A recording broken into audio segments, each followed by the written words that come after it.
الحمدللہ وکفا وسلام علی حبیبہ المصطفیٰ اما بعد بحمدہ تعالی سلسلہ صحابہ اکرام رضوان اللہ تعالی علیہ مجمعین کی سیرت کا آپ مسلسل سماعت کر رہے ہیں۔ صحابہ وہ ہدایت کے ستارے ہیں جن کے متعلق اللہ کے نبی صلی اللہ علیہ وسلم نے ارشاد فرمایا، اصحابی کالنجوم بأیہم اقتدیتم اہتدیتم، میرے صحابہ ستاروں کی مانند ہیں، تم جس کی بھی پیروی کرو گے ہدایت پا جاؤ گے۔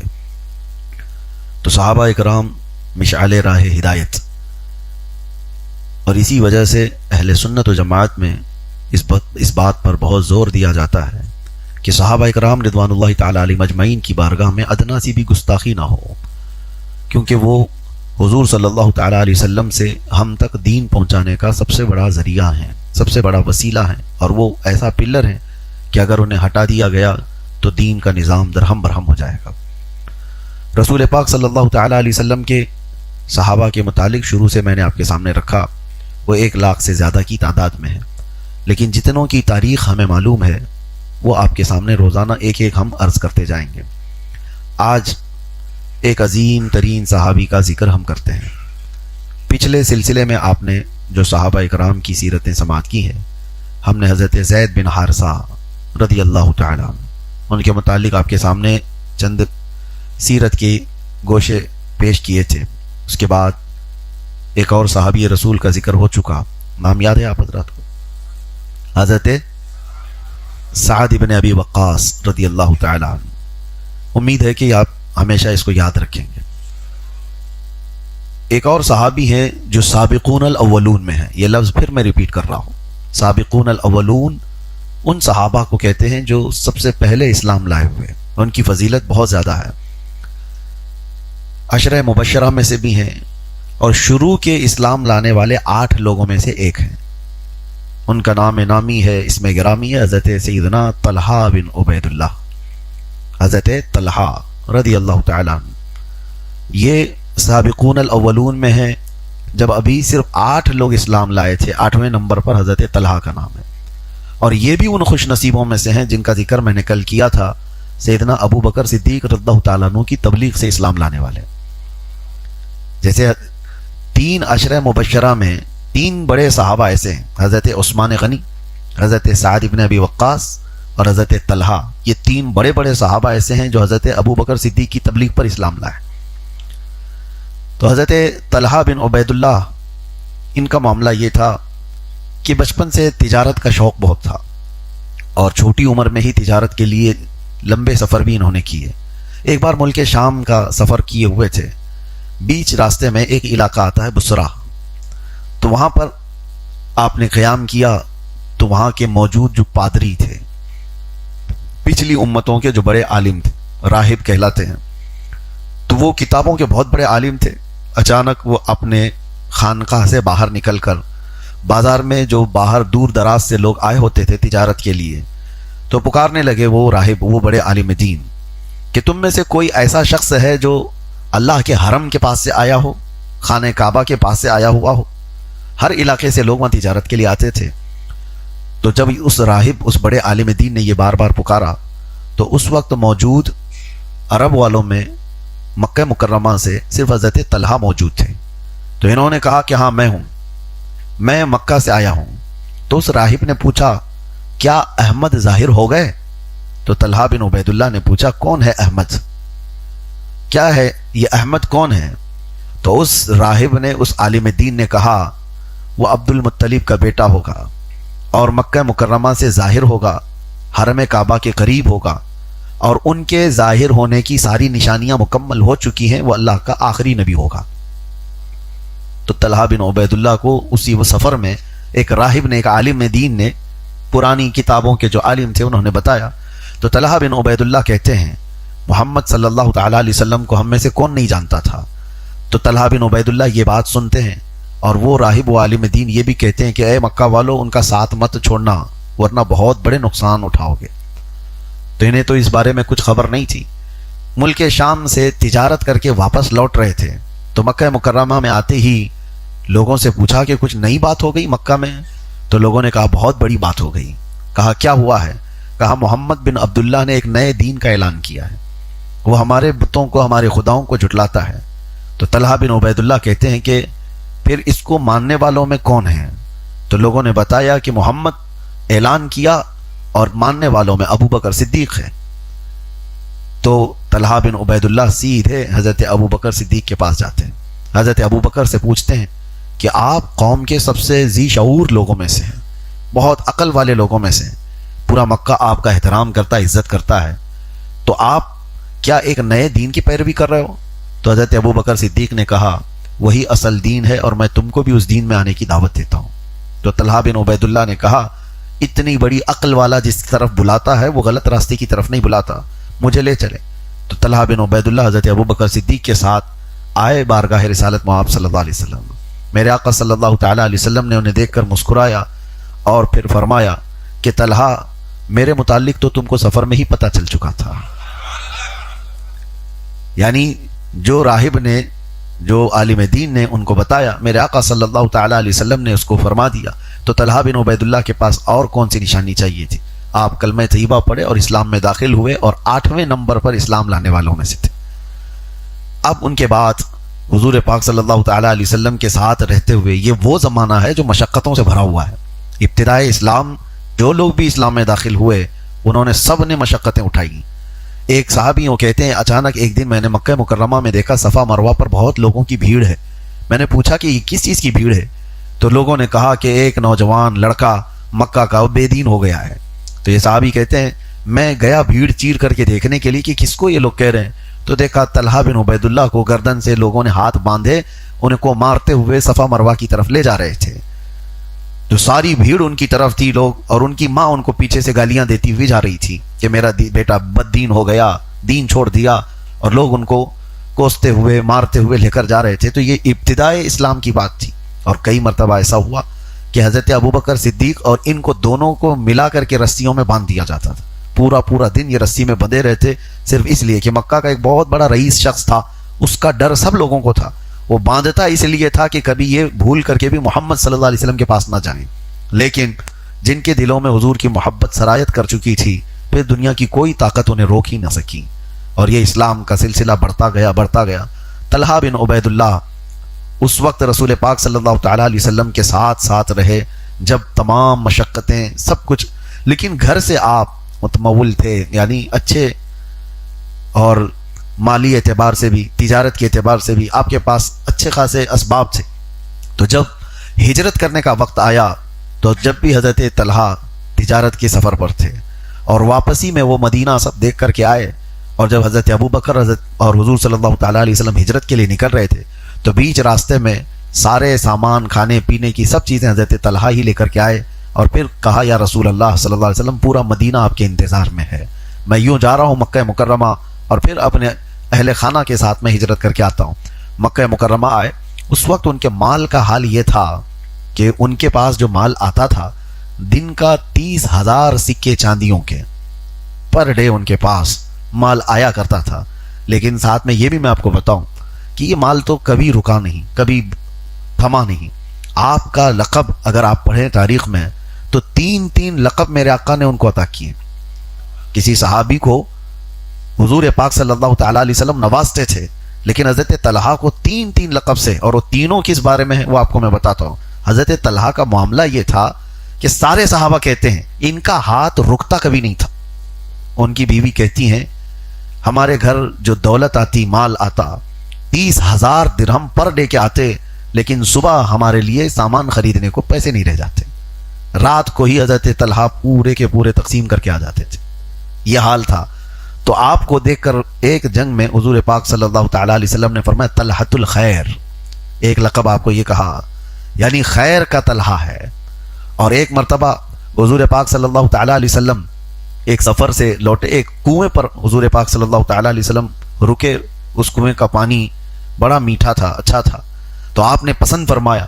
تو آپ کو اتنا ہی معلوم ہوا سفر سے واپس آنے کے بعد یہ خود گئے، وہ ایک یہودی کا تھا، اس کو کئی ہزار چاندیوں کے سکے دے کر کنواں خرید لیا اور مسلمانوں کے لیے ہمیشہ کے لیے وقف کر دیا۔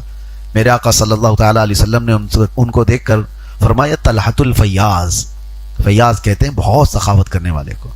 حضور نے دوسرا لقب ان کو دیا، یہ طلحۃ الفیاض ہے۔ تیسرا ایک موقع تھا ایک جنگ میں حضور پاک صلی اللہ تعالیٰ علیہ وسلم صحابہ کے ساتھ جا رہے تھے. انہوں نے 4 لاکھ درہم وقف کر دیے تھے. میرے آقا نے ان کو فرمایا طلحۃ الجود، یہ بھی سخاوت، یعنی طلحۃ الخیر، طلحۃ الفیاض، طلحۃ الجود، یہ 3 لقب حضرت طلحہ کو دیے گئے اور ان کی بے انتہا سخاوت کی وجہ سے. اور جب مدینہ طیبہ گئے تو عراق میں آپ کی زمینیں تھیں، وہاں سے غلہ وغیرہ سب ملا کر جو آمدنی آتی تھی آپ کو وہ 4 لاکھ درہم ہوا کرتی تھی. اور لیکن ایک مرتبہ ایسا ہوا کہ حضرت عثمان غنی کے ہاتھ پر آپ نے ایک زمین بیچ دی. حضرت عثمان سے کہا کہ آپ خریدنا چاہتے ہیں؟ انہوں نے خرید لیا. اس مال میں تقریباً 6 لاکھ درہم آئے. اور ان کے خادم کہتے ہیں رات کو جیسی گھر پر یہ رقم آئی، ان کی بیوی کہتی یہ بے چینی اور بے قراری میں رات بھر سوتے نہیں تھے، صبح تک یہ جاگتے رہے. تو آپ سے پوچھا گیا کہ کس بات کا اتنا، آپ کو کس بات کی اتنی فکر ہے؟ تو حضرت طلحہ کہتے ہیں میرے گھر میں اتنا زیادہ مال ہے، اگر موت آ گئی تو کیا ہوگا؟ اتنا زیادہ مال رکھا ہوا ہے، مجھے بے چینی اور گھبراہٹ اس چیز کی ہے کہ صبح سے پہلے موت آ گئی تو اس کا حساب کہاں دے پاؤں گا؟ تو اس کو فجر کی نماز ہونے سے پہلے آپ نے 6 لاکھ درہم تقسیم کیے تھے. ان کے خادم کہتے ہیں کہ ہم گلیوں میں اٹھا کر کے بوریاں گھومتے رہتے تھے، گھر ڈھونڈتے رہتے تھے، اتنا کہ ہم کو کچھ بچا کر کے واپس آنا ہوتا تو حضرت طلحہ کی ڈانٹ سننی پڑ جاتی تھی. تو اس قدر فیاض تھے، تقسیم کرنے میں آپ کا معاملہ یہ تھا. اور اس کے بعد میرے عزیز ایک واقعہ ملتا ہے، حضور پاک صلی اللہ تعالیٰ علیہ وسلم جب کبھی اپنے ہاں کوئی دور سے مہمان آتا تو اس کو حضرت طلحہ کے گھر بھیجتے. کوئی مہمان آئے، اور ایک مرتبہ جو مشہور آپ نے سنا بھی ہوگا کہ حضور صلی اللہ تعالیٰ علیہ وسلم کے ہاں ایک مہمان آئے، انہوں نے اس مہمان کو اپنے گھر لے لیا. اتفاق ایسا کہ ان کے گھر اس دن کھانا بنا نہیں تھا. ان کی بیوی کہتی ایک ہی آدمی کا کھانا ہے، آپ مہمان بھی لے کر کے آئے، بچہ بھی ہے گھر میں. تو آپ نے اس وقت کہا مجھے تو اس کی خبر نہیں تھی، لیکن اب کیا کیا جائے؟ وہ بیویاں بھی ایسی نہیں جو کوسنے والی، پوچھا بھی نہیں، بتایا بھی نہیں، لے کے آ گئے، انتظام کیسے ہوگا؟ وہ صحابیہ تھی، وہ کہتی ہیں کوئی بات نہیں، فکر نہ کریں، رسول اللہ کا مہمان ہے. آپ جب دسترخوان پر بیٹھیں تو چراغ کو میں گل کر دیتی ہوں، اندھیرا ہو جائے اور میں بچے کو تھپک کر پہلے سے سلا دوں گی. آپ مہمان کے سامنے کھانا رکھے رہنا اور منہ ایسی ہی چلاتے رہو تاکہ مہمان کو لگے کہ آپ بھی کھا رہے ہیں اور مہمان پیٹ بھر کر کے کھانا کھا لے گا. یہ خواتین ہیں مدینے کی. مہمان کو لایا گیا اور جیسے ہی دسترخوان پر بیٹھے تو چراغ گل کر دیا گیا. بچہ پہلے سے سویا ہوا تھا، بیوی نے بھی نہیں کھایا، شوہر بیٹھے دسترخوان پر اور صرف منہ چباتے رہے. مہمان کو ایسا لگا کہ وہ بھی کھا رہے ہیں، ایک ہی آدمی کا کھانا تھا، مہمان پیٹ بھر کر اندھیرے میں پورا کھانا کھا لیا. اور اس کے بعد دونوں شوہر بیوی بچہ گھر میں بھوکے ہی سوئے ہیں. صبح یہ مہمان شکم سیر ہو کر اٹھے. فجر میں حضرت طلحہ آئے بھی نہیں تھے کہ جبرائیل امین پہلے حضور کی بارگاہ میں آئے اور کہنے لگے اے اللہ کے نبی صلی اللہ تعالیٰ علیہ وسلم، آپ کے صحابی نے جو مہمان کی عزت کی ضیافت کی، رب تبارک و تعالیٰ فرشتوں پر رشک فرما رہا ہے. یہ میرے نبی کے ساتھی ہیں. اسی کو اللہ تبارک و تعالیٰ نے قرآن میں فرمایا، یہ وہ صحابہ تھے جو دوسروں پر اپنی ساری چیزیں قربان کر دیتے تھے، ترجیح دیتے تھے. ایثار اس کو کہا جاتا ہے. یہ چیزیں آج ہمارے سے دور ہو گئی ہیں، ختم ہو گئی ہیں. سیلفش بنتی جا رہی ہے ساری قوم، کہ پہلا اپنا دیکھو بعد میں دوسروں کا. صحابہ اکرام رضوان اللہ تعالیٰ علیہ مجمعین کا یہ معمول تھا ہی نہیں. یہ والا جو جملہ ہے نا، پہلے خود کا دیکھو اور پھر اس کے بعد دنیا کو دیکھو، یہ صحابہ کا معمول نہیں تھا. صحابہ اکرام کا معمول تو یہ تھا کہ ان کے ایک گھر میں مدینہ طیبہ میں بکری کی بھنے ہوئے گوشت کا ایک حصہ آیا تھا ایک صحابی کے گھر. انہوں نے پڑوس میں دے دیا کہ وہ میرے سے زیادہ بھوکے ہیں، اور پڑوسی بھی کھا نہیں لیے، انہوں نے اپنے پڑوس میں دے دیا کہ ان کو زیادہ بھوک ہوگی. وہ تیسرے نے چوتھے کو دے دیا. روایت یہ بتاتی ہے کہ وہ بکری کا گوشت گھومتے گھومتے واپس پھر پہلے صحابی کے گھر آ گیا. پورے مدینے کے گھروں پہ وہ گھومتا رہا. ہر ایک کا یہ خیال تھا کہ مجھ سے زیادہ میرے پڑوسی کا حق ہے. تو یہ معاشرہ میرے آقا صلی اللہ علیہ وسلم نے تشکیل دیا تھا. حضرت طلحہ کی اور کچھ چیزیں آپ کے سامنے رکھتا ہوں. ایک تو سخاوت میں آپ کی مثال نہیں تھی. صحابہ خود کہتے ہیں کہ ان کا ہاتھ اتنا وسیع تھا، اتنا کشادہ تھا کہ ہر وقت نوازتے اور خود اپنے لیے کوئی چیز نہیں رکھتے تھے. جنگوں میں آپ کا حال یہ تھا. ہاں ایک تاریخ یہ بھی ہے کہ جنگ بدر میں آپ شریک نہیں تھے. سارے بڑے جتنے بھی صحابہ ہیں وہ جنگ بدر کے شریک لوگ ہیں، اور جنگ بدر میں جو صحابہ شریک ہیں ان کا مقام قرآن میں بھی ہے. اور حضور صلی اللہ تعالیٰ علیہ وسلم کی بارگاہ میں جب بھی کوئی بدری صحابی آتے ہیں, یعنی جنگ بدر کے شریک صحابی آتے ہیں, تو حضور دوسرے صحابہ سے کہتے کھڑے ہو جاؤ, ان کو جگہ دو. اس لیے کہ جبرائیل امین بھی کہا کرتے تھے کہ اللہ تبارک و تعالیٰ ان صحابہ اکرام سے راضی ہے جو جنگ بدر میں آپ کے ساتھ تھے, اور وہ ملائکہ جو مدد کے لیے اترے تھے وہ سارے فرشتوں میں افضل قرار دیے جاتے ہیں بدر کے میدان میں جو آئے تھے. تو حضرت طلحہ بدر میں نہیں گئے, اس کی وجہ یہ نہیں ہے کہ آپ پیچھے رہ گئے تھے یا کوئی مسئلہ تھا. حضور پاک صلی اللہ تعالیٰ علیہ وسلم نے حضرت طلحہ کو اور حضرت سعید, دو صحابی ہیں, ان کو مکہ کے اس قافلے کی خبر لینے کے لیے پہلے ہی بھیجے تھے جو قافلے کو روکنا تھا بدر کے میدان میں. اور وہ اس قافلے کی خبر لینے کے لیے گئے تھے, کافی دور چلے گئے. اس وقت تک تو حضور صلی اللہ تعالیٰ علیہ وسلم تک خبر آ گئی تھی, اور آپ 313 صحابہ کو لے کر چل بھی پڑے تھے, اور بدر کے میدان میں جنگ ہو بھی چکی تھی. اس کے بعد حضرت طلحہ واپس مدینے آئے, تب ان کو خبر لگی کہ حضور تو یہاں سے صحابہ کے ساتھ بدر کے میدان گئے. پھر آپ بھی بدر کی طرف لوٹ رہے تھے, تب تک رسول پاک صلی اللہ تعالیٰ علیہ وسلم واپس آ رہے تھے فتح یاب ہو کر کے جنگ بدر سے. لیکن نبی کریم صلی اللہ تعالیٰ علیہ وسلم جب بدر کے مال تقسیم کر رہے تھے تو حضرت طلحہ کو بھی اس میں شامل فرمایا, اور پھر یہ فرمایا بدر کے جتنے صحابہ ہیں جن کا نام ہم آج بھی تلاوت کرتے ہیں ان میں حضرت طلحہ کا نام بھی آتا ہے, حضرت طلحہ کا نام بھی آتا ہے. اور حضرت عثمان غنی بھی نہیں تھے بدر کے میدان میں, یہ بھی آپ کو تاریخ معلوم ہو, بڑے صحابہ میں سے. اس کی وجہ یہ تھی کہ حضور صلی اللہ تعالیٰ علیہ وسلم کی بیٹی حضرت رقیہ جو حضرت عثمان غنی کے نکاح میں تھی, اس وقت وہ شدید بیمار تھی, تو حضور صلی اللہ تعالیٰ علیہ وسلم انہیں چھوڑ کر گئے تھے مدینے میں. اور اتفاق ایسا کہ حضور جنگ بدر میں موجود تھے, اس وقت حضور پاک صلی اللہ تعالیٰ علیہ وسلم کی بیٹی حضرت رقیہ کا مدینے میں انتقال بھی ہو گیا تھا. حضور پاک صلی اللہ تعالیٰ علیہ وسلم اس میں نہیں تھے, حاضر نہیں تھے.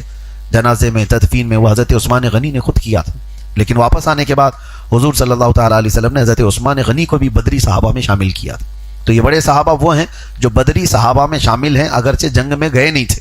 انہی میں سے حضرت طلحہ بن عبید اللہ ہیں. جنگوں کے حالات یہ اس لیے مجھے بتانا پڑا آپ کو کہ کچھ منافقین ہیں جو حضرت طلحہ سے حضرت عثمان سے نفرت کرتے ہیں. آج کے زمانے کی بات کر رہا ہوں, آج کے زمانے کی. یہ کچھ جماعتیں ایسی ہیں جو حضرت عثمان کو بھی گالیاں دیتی ہیں اور حضرت طلحہ حضرت زبیر کو گالیاں دیتی ہیں. خاص طور پر شیعوں کے ہاں ان صحابہ کو گالی دینا اہم ذمہ داری سمجھی جاتی ہے. صرف گالی نہیں, ان کو کافر تک قرار دیتے تھے. اس لیے ان کو تان و تشنیع کرتے ہوئے یہ جماعتیں یہ کہتی ہیں کہ عثمان تو بدر میں بھی نہیں گئے تھے, ان کی کیا فضیلت ہے. طلحہ بدر میں بھی نہیں گئے تھے, اس کی وجہ میں نے بتا دی آپ کو. حضرت عثمان کو خود رسول اللہ نے مدینے میں چھوڑا تھا, اور حضرت طلحہ کو بدر کے جس سبب کے لیے حضور نکل رہے تھے, جس قافلے کے لیے, جو مکہ کا قافلہ ابو سفیان کی سربراہی میں ملک شام سے آ رہا تھا, اس قافلے کو روکنے کے لیے ہی تو جنگ بدر ہوئی تھی. اس قافلے کی خبر لینے کے لیے حضرت طلحہ کو بھیجا تھا. تو وہ تو پہلے سے سفیر تھے, قاصد تھے حضور پاک صلی اللہ علیہ وسلم کے. تو یہ جو باتیں کی جاتی ہیں اس کے رد میں نے آپ کو بتایا, کبھی آپ کی زندگی میں ایسا کوئی مسئلہ آئے کہ حضرت طلحہ کو کوئی گالیاں دیتا ہو, بدر میں نہیں آئے تھے, اس کی وجہ بھی میں بتاتا ہوں یہ کیوں گالیاں دیتے ہیں. میں آگے لاسٹ میں ان کی سیرت میں بتاتا ہوں. لیکن اس سے قبل میں آپ کو بتاؤں کہ جنگ احد میں یہ ان صحابہ میں سے ہیں کہ جو رسول اللہ صلی اللہ تعالیٰ علیہ وسلم کے ساتھ ثابت قدم تھے. کیوں میں یہ جملہ کہہ رہا ہوں؟ احد کے میدان میں کچھ ایسا مسئلہ ہو گیا تھا کہ اچانک جیتی ہوئی جنگ شکست میں بدل گئی. یعنی صحابہ پہلے تو کافروں کے پاؤں اکھاڑ دیے تھے, سب بھاگ رہے تھے, اور جب صحابہ سب مال غنیمت جمع کر رہے تھے تو خالد بن ولید پیچھے سے 200 گھڑ سواروں کو لا کر کے حملہ کر دیے. وہ صحابہ کو اس کا علم ہی نہیں ہو سکا, اچانک پیچھے سے حملہ ہوا, بھاگے ہوئے کافر بھی پیچھے لوٹ آئے, تو دونوں طرف سے صحابہ پس گئے تھے. اس وقت بہت سارے لوگ میدان سے نکل گئے. صحابہ اکرام رضوان اللہ تعالیٰ علیہ مجمعین میں یہ بات پھیلا دی گئی تھی کہ محمد صلی اللہ تعالیٰ علیہ وسلم قتل ہو گئے معاذ اللہ. تو یہ افواہ پھیلا دی گئی, کئی لوگوں کے ہاتھوں سے تلوار چھوٹ گئی کہ جب رسول اللہ نہیں رہے تو اب کیا لڑنا ہے. یہ شیطان کی طرف سے یہ افواہیں تھی. اس وقت کئی لوگوں کے پاؤں اکھڑ گئے, لیکن ثابت قدم رہنے والے کچھ صحابہ ہیں. وہ صحابہ میں حضرت طلحہ بن عبید اللہ تھے. حضور پاک صلی اللہ تعالیٰ علیہ وسلم جنگ احد میں اچانک ایک وقت ایسا آیا کہ کفار و مشرکین سب کے سب حضور کی طرف تیر پھینک رہے تھے. تو 30 صحابہ کی جماعت آئی جو حضور کو گھیر لی ہر طرف سے. اس میں سب سے آگے حضرت طلحہ بن عبید اللہ تھے, اور انہوں نے دیکھا کہ تیر جو برسا رہے ہیں کفار, وہ سیدھا نشانہ کر رہے ہیں حضور پاک صلی اللہ علیہ وسلم کی طرف. تو جانتے ہو, پڑھتے ہیں تو رونگٹے کھڑے ہو جاتے ہیں. حضور پاک صلی اللہ تعالیٰ علیہ وسلم کے چہرے کی طرف جب تیر پھینکے جا رہے تھے تو حضرت طلحہ اپنا سیدھا ہاتھ حضور کے چہرے کے سامنے رکھے ہوئے تھے، اور راویان حدیث بتاتے اتنے تیر ان کے ہاتھ پر لگے تھے کہ یہ ہاتھ پورا شل ہو گیا، پورا ہاتھ ان کا یہ بیکار ہو گیا، کسی کام کا نہیں تھا، اتنے تیر اس پر آئے، ان کی انگلیاں کٹ گئی، تیر اندر جاتے رہے لیکن ایک تیر بھی حضور تک پہنچنے نہیں دیا، حفاظت پر اس طرح سے رہے۔ آپ کو میں بتاؤں کہ تاریخ میں یہاں تک بتایا گیا کہ 70 زخم ان کو لگے ہوئے تھے اس وقت، اور اس ایک صحابی نے حضرت طلحہ بن عبید اللہ سے پوچھا کہ تیروں کی سنسناہٹ اتنی تیز ہوتی ہے، اور وہ زہریلے تیر بھی ہوا کرتے تھے، طلحہ آپ کو جب تیر لگ رہے تھے تو درد نہیں ہو رہا تھا؟ آپ کی سی نہیں نکل رہی تھی؟ آہ اوہ! تو حضرت طلحہ کہتے درد بھی ہو رہا تھا، کراہ بھی نکلتی ہو سکتا تھا، لیکن میں نے اپنے آپ کو اتنا قابو میں اس لیے رکھا تھا کہ میرے آہ کرنے میں ہاتھ ہل نہ جائے اور تیر حضور تک نہ چلا جائے، میرے آہ کرنے میں ہاتھ ہل گیا تو تیر کہیں حضور تک نہ چلا جائے۔ ایک ہاتھ سے جنہوں نے حضور پاک صلی اللہ علیہ وسلم کے چہرے پاک کو تیروں سے بچایا، اور ایک دو نہیں 70 تیروں سے آپ نے اپنے ہاتھ کو بیکار کیا، زندگی بھر پھر آپ کا ہاتھ کسی کام میں نہیں ہے، یعنی زندگی بھر کے لیے وہ ہاتھ فالج زدہ جس طرح سے ہوتا ہے اس طرح سے ہو گیا۔ اب سنیے، یہ جنگ احد کی بات نہیں، جس جنگ میں بھی رسول پاک صلی اللہ تعالیٰ علیہ وسلم ان کو دیکھتے، جس جنگ احد میں اتنے زخم لگے تھے، ابھی احد کے میدان سے نکل کر مدینے پہنچ رہے تھے، احد کے میدان سے دوسرا دن ہے کہ ایک گروہ واپس مدینے پر حملہ کرنے کے لیے تیار تھا۔ حضور پاک صلی اللہ تعالیٰ علیہ وسلم صحابہ سے کہتے ہیں آج کی رات سونا مت، کہ مدینے کے اوپر خطرہ منڈلا رہا ہے۔ تو اسی اسنا میں حضور صلی اللہ تعالیٰ علیہ وسلم ان صحابہ سے کہہ رہے تھے جو ابھی چاقو چوبند تھے، یعنی زخمی نہیں تھے اور اچھے ابھی تمام معاملات سے محفوظ تھے، زخموں سے، ان سے کہہ رہے تھے۔ اسی اسنا میں حضرت طلحہ آئے، حضور صلی اللہ تعالیٰ علیہ وسلم نے ان سے پوچھا کہ طلحہ تم اسلحہ نہیں ہے کہاں ہے؟ فوراً گئے اور کہا یا رسول اللہ میں حاضر ہوں، جبکہ ان کے سینے پر صرف 24 زخم موجود تھے، احد کے میدان کے 24 زخم موجود تھے، اور دوسرا دن ہے کہ وہ حضور پاک صلی اللہ علیہ وسلم کی بارگاہ میں پھر سے حفاظت کے لیے کھڑے ہیں۔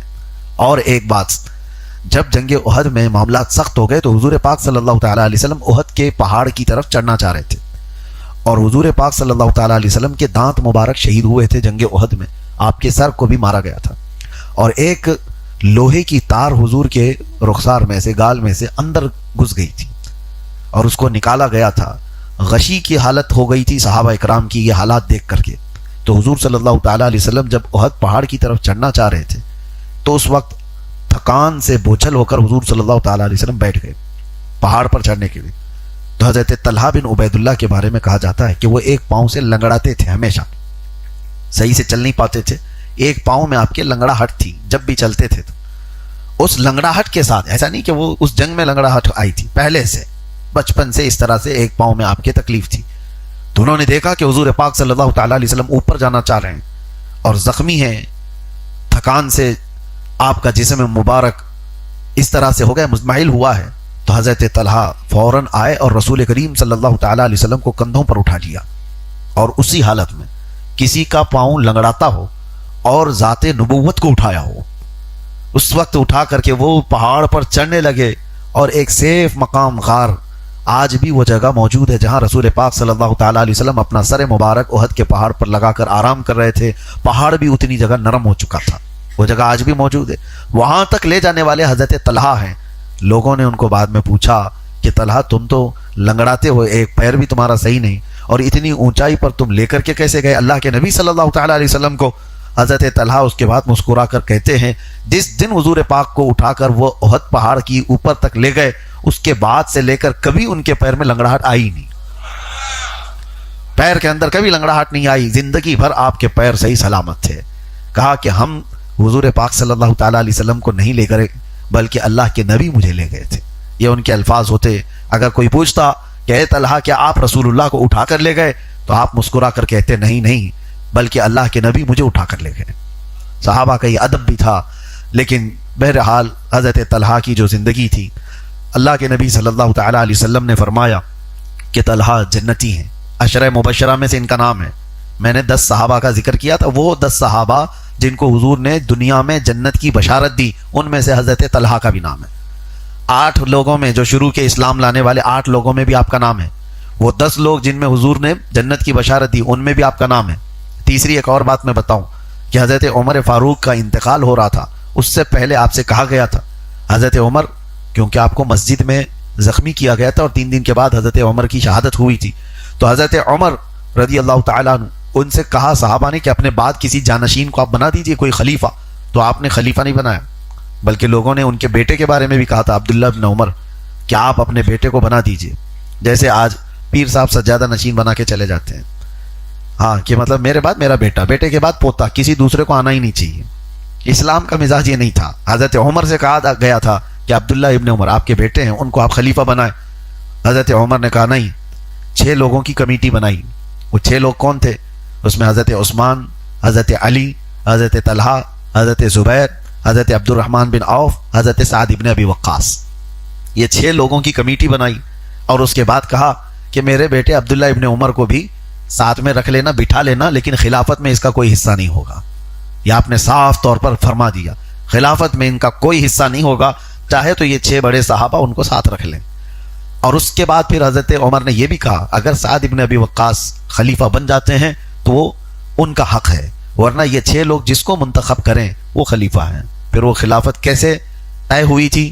اس وقت اس میں حضرت عبد الرحمن بن عوف کا بڑا کردار تھا، حضرت طلحہ، حضرت زبیر، یہ 2 صحابہ ہیں جن کو حضور صلی اللہ تعالیٰ علیہ وسلم نے مدینے میں بھائی بھائی بھی بنایا تھا، اور حقیقت میں یہ بھائیوں سے زیادہ قریب رہ کر کے زندگی گزارے، وہ کمیٹی میں تھے۔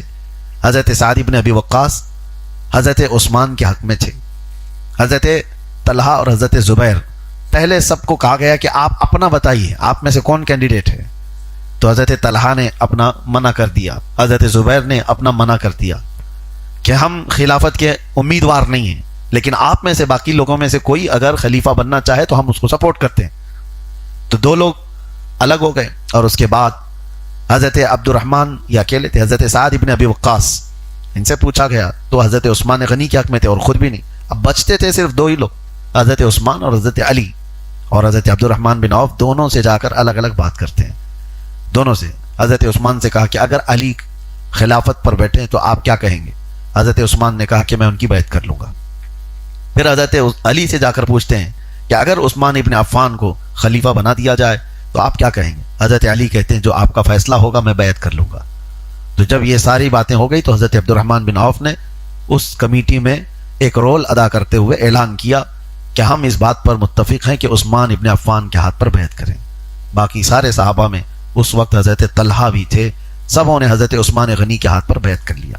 اب یہاں تک بات تو ٹھیک ہے، حضرت عثمان غنی کا زمانہ 12 سال چلا، ان کے بعد جو مسئلہ آیا حضرت عثمان غنی کے بعد باقی یہ کمیٹی کے پورے لوگ موجود تھے، سب تھے، حضرت سعد ابن ابی وقاص، حضرت عبد الرحمن بن عوف، حضرت طلحہ، حضرت زبیر اور حضرت علی۔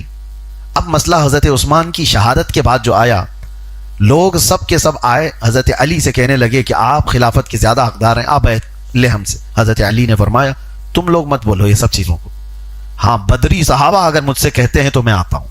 تو بڑے بڑے صحابہ آئے، ان میں سے سب سے پہلے حضرت علی رضی اللہ تعالیٰ عنہ کو ان کے گھر سے ممبر پر لانے والے حضرت طلحہ بن عبید اللہ تھے۔ یہ ظالم آج حضرت طلحہ کو گالیاں دیتے ہیں۔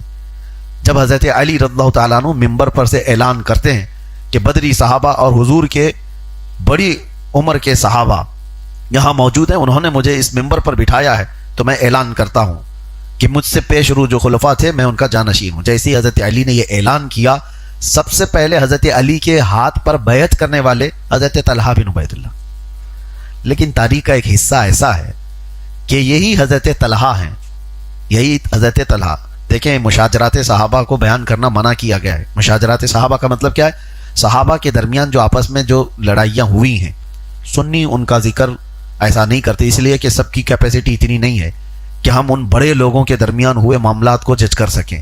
ہوتا کیا ہے، ایک پلہ بھی تم نے بھاری کر دیا تو دوسرے کو آپ اپنے دل سے اتار دیں گے اور اس کو گمراہ کرنے لگ جائیں گے اور خود گمراہ ہو جائیں گے۔ اس لیے صحابہ کے درمیان جو معاملات ہوئے ہیں ان کا چرچا نہ کریں، یہ گمراہ لوگوں کی عادت ہے، اور آج کھلے عام یہ انٹرنیٹ پر چل رہا ہے، مناظرے کر رہے ہیں حضرت علی حضرت معاویہ کے بیچ میں جو معاملات ہوئے۔ یہی بات ہے کہ حضرت طلحہ حضرت زبیر دونوں عشرہ مبشرہ میں سے، حضرت طلحہ حضرت زبیر عشرہ مبشرہ میں سے، لیکن اتفاق ایسا ہوا کہ یہ دونوں حضرت علی کے آمنے سامنے آ گئے. ایک جنگ ہوئی ہے جس کو جنگ جمل کہا جاتا ہے. اس جنگ میں حضرت طلحہ حضرت زبیر سامنے کی طرف تھے اور حضرت علی دوسری طرف تھے. اور صرف یہ تین میں نہیں، دونوں کی طرف بڑی بڑی فوج بھی تھی. جنگ بھی ہوئی اور اس میں بھاری نقصان بھی ہوا. اس وقت حضرت طلحہ رضی اللہ تعالیٰ عنہ حضرت زبیر گئے کیوں تھے حضرت علی کے خلاف؟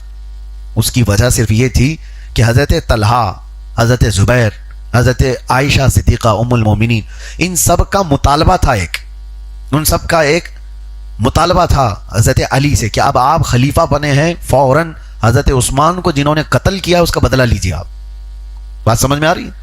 یہ بات اٹھی ہوئی تھی کیونکہ حضرت عثمان غنی کا قتل ہوا تھا. خلافت کے منصب پر ہوتے ہوئے ان کے گھر میں آ کر کے بلوائیوں نے حضرت عثمان غنی کو قتل کیا تھا.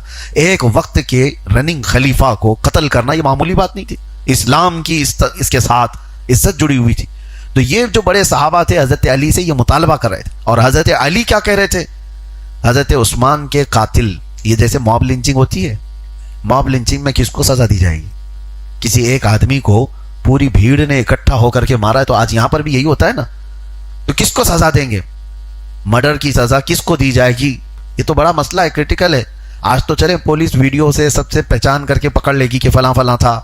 پہلے کے دور میں اگر ایک بھیڑ جمع ہو کر کسی کو قتل کر دے تو پتہ کس پر ہو، الزام کس کے سر پر ہو.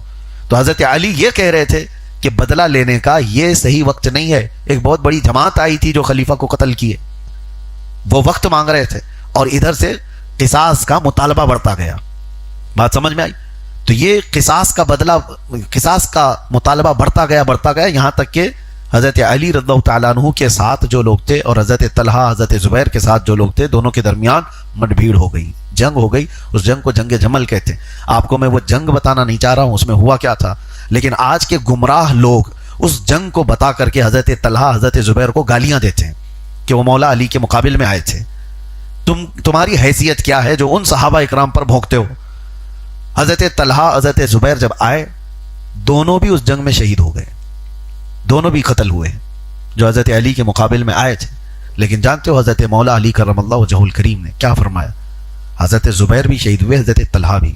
حضرت طلحہ کے پاس آ کر بیٹھے، ان کے چہرے سے گرد کو صاف کیا حضرت علی نے اور کہا اے ابو محمد، ان کا لقب تھا طلحہ. علی کی کبھی یہ خواہش نہیں تھی کہ میرے جیتے جی اس آسمان کے نیچے میں تم کو شہید حالت میں دیکھوں، یعنی موت کی حالت میں دیکھوں. کبھی میری یہ تمنا نہیں رہی. اس لیے کہ اے طلحہ، میں تم کو جانتا ہوں، اس وقت جب ابھی 7 لوگ اسلام میں آئے تھے اس وقت رسول اللہ کے ساتھ تم کھڑے تھے. حضرت طلحہ کا وہ مقام تھا. حضرت علی وہاں کھڑے ہو کر بیان کرتے رہے. اور حضرت زبیر وہ بھی شہید ہوئے تو کسی نے آ کر کے حضرت علی سے کہا اس کو مار دیا گیا زبیر کو. تو حضرت علی نے کیا کہا؟ ٹھیک ہے، میری طرف سے حدیث سن لو جو میں نے رسول اللہ سے سنا ہے. کیا حضرت علی خود فرماتے ہیں میں نے رسول اللہ سے سنا ہے کہ جس نے زبیر کا قتل کیا وہ جہنمی ہوگا، اس کو جہنم کی بشارت دے دو جس کے تلوار سے زبیر شہید ہوئے.